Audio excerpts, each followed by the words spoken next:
What is up, people of YouTube? Welcome back to my channel, Live and Breathe Music. This is Kevin here today. So excited to do this video. We are here to talk about Asking Alexandria's fourth full-length album, The Black. We're talking about The Black. Talking about The Black. It's finally here. My God. Okay, calm down. It's too much over the top, right? All right, calm down. So guys, we are finally getting this new record from Asking Alexandria. It has been teased since last May when the first single dropped. It has been such a long time coming for this record to come out. New vocalist Dennis, formerly of Make Me Famous and Down and Dirty, after the departure of Danny Warsnop last January.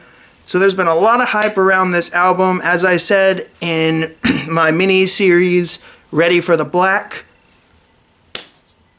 this is my most anticipated album release of 2016. Here's the big question though. Did it live up? My answer, yes. Guys, this album is incredible. I've already read other reviews and watched other videos. I know it's getting some mixed responses from other people. I wanted to look for stuff to say negative about it. Guys, I don't have anything for you. I love this record. It was so worth the wait. I was so scared that the singles that were released were going to be all that this album had to offer, because sometimes that does happen, but this is not the case. So guys, since, like I said, this album was teased since last May.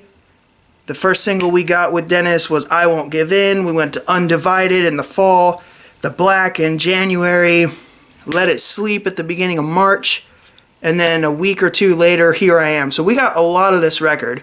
Do I like when bands do that? No, absolutely not. But it's okay this time, because the other tracks do live up to the singles as well, in my opinion. So let's talk about the album. 12 tracks, nice full record. We open up with one of the singles, Let It Sleep. Heavy, angry, raw Asking Alexandria from the start. My God, Dennis's vocals are incredible. And I know I sound like a little fanboy here, but guys, it's just the truth. His vocals are on fire, especially on that track. When he gets to the lows and he's saying Pray for Death, it's on the spot, 100%. We go into the second song, The Black. Same situation, except his clean vocals are getting to shine more. Then his clean vocals really take flight in the third song on the album, I Won't Give In. So the first three songs on this album, 1, 2, 3, are singles that were released. That made me a little bit skeptical at first. But then we finally hit track 4, guys, and it just goes out the window. It is... Every song on this record to me is pure gold. They did do what they said they were going to do. They brought back pure, angry, raw Asking Alexandria. But they didn't do it in the way that they just brought back the old formula from Reckless and Relentless and Stand Up and Scream. They did it in a progressive way. They also continued the progression that they started on From Death to Destiny, that more rock feel or metal feel, whatever you want to call it. They continued with that, but fused it with the old sound, which I love. It's fantastic, guys. Good example of that comes in the next track after I Won't Give In, Sometimes It Ends. That personally might be my favorite track on the record. I'm not sure yet. I'm still up in the air about that because it's so hard to decide. But that song opens up with some audio from Ben's interview with Metal Hammer, which was a couple parts that were released last summer, where he's talking about Danny departing from the band and, you know, how it affected them. But the song doesn't actually deal with that. When I heard that, I was like, okay, we're going to start hating on Danny or whatever. It doesn't really even address that at all. It's just talking about sometimes things end, sometimes you fall down, but you got to get back up. They just happen to use that because that's what was affecting them. So I really enjoyed that song. I think it's it's one of my favorites, if not my favorite. So, transitions well into song number 5. The Lost Souls. Guys, this one almost feels like an Avenged Sevenfold song. For some reason, that's the kind of feel I get it. We have the really eerie, like, child singing coming in at the beginning. One of the more infectious choruses. Still really, really angry, but really well put together. Guys, this is some of the best production I think I've seen on an Asking Alexandria album. It just, the vocal layers just sound so good together. And especially on The Lost Souls, it sounds really, really eerie. And just, again, it's that rock feel. They didn't let it go. I'm so happy they did that, because when I heard interviews when the album was being done, I thought that they were just going to go back to the old sound and then just kind of scrap from Death to Destiny's progression that they had taken, but they didn't. The guitar parts still have that rock feel to them, and Dennis's vocals even shine a bit in the rock feel as well. So I'm so happy that they did that. But like I said, they brought back the raw aggression of old Asking. A prime example of that is the next song, Just a Slave to Rock and Roll. I know people are going to complain about the lyrics. I saw one comment that said it sounds like an Attila song. Whatever, I like Attila, so... But guys, it's that party vibe that you got from songs like When Every Day's the Weekend on Stand Up and Scream. Heavy-hitting music with party lyrics. You know, people might not take that song too seriously, but it's so fun. The guitar is really edgy sounding, and it works so well. Again, it's a rocking song. So it wasn't just Danny who had that rock influence. The band still kept it. So, there you go.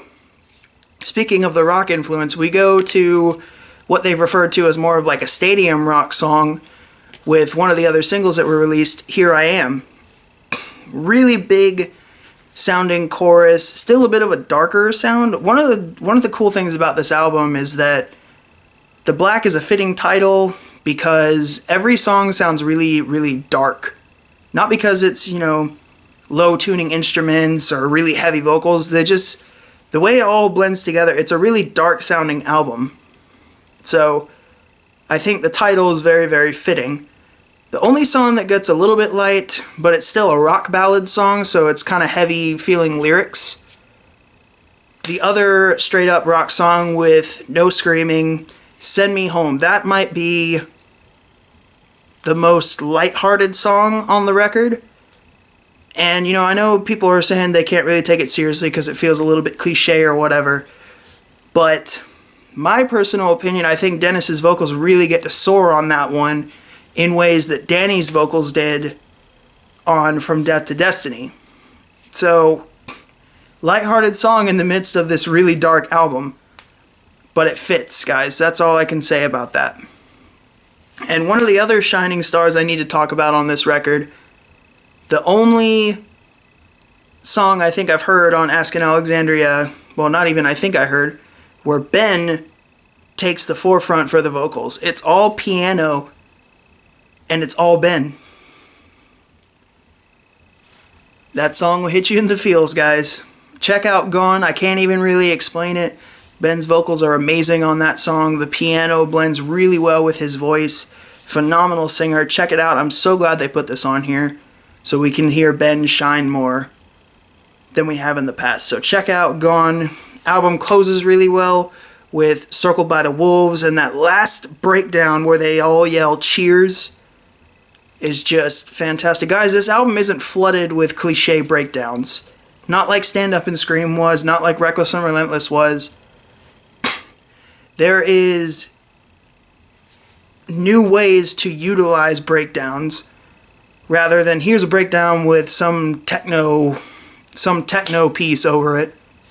They're doing it in different ways to match that rock/metal feel. So guys, this sound is a new sound, and some of the songs did have to take some time to warm up on me. Here I Am being one of those, Send Me Home. Another one would have been We'll Be Okay. But they're growers, guys. That's all I can say. You got to give it some time because it is a new sound for Asking Alexandria. But it works, and I see big things in the future for these guys. In terms of the album as a whole, it feels like an album. Whereas from Death to Destiny or Stand Up and Scream, even in parts of Reckless and Relentless, they felt disconnected. To me, this album actually feels like an album. And it's the most diverse record I think I've seen them do. We've got the heavy, hard-hitting, raw Asking Alexandria, as I keep saying, with songs like Let It Sleep, The Black, Circled by the Wolves, but then we've got the rock ballads, Here I Am, and Send Me Home. We've got a mixture, excuse me, of the two on songs like We'll Be Okay, or even my favorite song, as I said before, Sometimes It Ends. One thing I really enjoy about Sometimes It Ends is the way the chorus is brought in is all the instruments cut out, and then they use sort of a techno-ish beat for Dennis's vocals to come in over. I think that's some of his best clean vocals on this whole entire record. And, you know, he does the same with a lot of the other songs on here. Again, great production, great flow to the album, really good mix of songs. Again, Dennis is a phenomenal vocalist here on this album. Anyone that doubted him needs to listen to this because he does not disappoint. So guys, I know that people are going to say mixed reviews and say maybe the softer songs take away from the aggression of the Black, or that some of the lyrics are cliche with, you know, songs like Just a Slave to Rock and Roll. But to me, this is more than a stepping stone for Asking Alexandria. I can see them taking this song. Personally speaking, the most experimental song on this one for me is definitely the title track, The Black. It's more, again, it continues down that rock side of things, but with the jumping production on the chorus where he's saying "Speak to me," that's all he's saying, but it speaks, baby, speak to me. Yes, I was a little turned off to that at first, but I actually enjoy it now. You guys, this album will take some time to grow, but for me, it lived up to my expectations. It's not single heavy at all. The singles are not the best songs on the album, in my opinion. Check out the other songs. They're not just filler songs. You know, check out the rock songs. Check out the metal songs. It feels like an album, guys, and it's fantastic. Call me a fanboy, call me whatever you want, or, you know, maybe I sound a bit biased, but it's a 10 out of 10 for me, guys. It lived up to its hype, and I'm so happy to see Asking Alexandria still going strong. There's big things in the future for these guys if they continue down this path. So guys, that's my review of Asking Alexandria's 4th album, The Black. You know, I don't have the physical copy like I usually do, but you know, there it is. It's on my phone. I got it. Listened to it about 6 times already at work just yesterday. So, guys, let me know what you thought of this record. Do you like the change that Asking Alexandria has made? What do you think of Dennis? Does he flow well with them? Favorite songs, least favorite songs, all that good stuff. And let me know what you thought of the review also, guys. If you like what you saw, as I've said before, like, subscribe, and comment. You can check out my little trilogy of videos where I was prepping for The Black, where I reviewed Asking Alexandria's first 3 records. I'll put the link to those 3 videos in the description. So thank you so much for watching, guys. This is Kevin with Live and Breathe Music, where the music speaks for itself. I'll catch you guys later.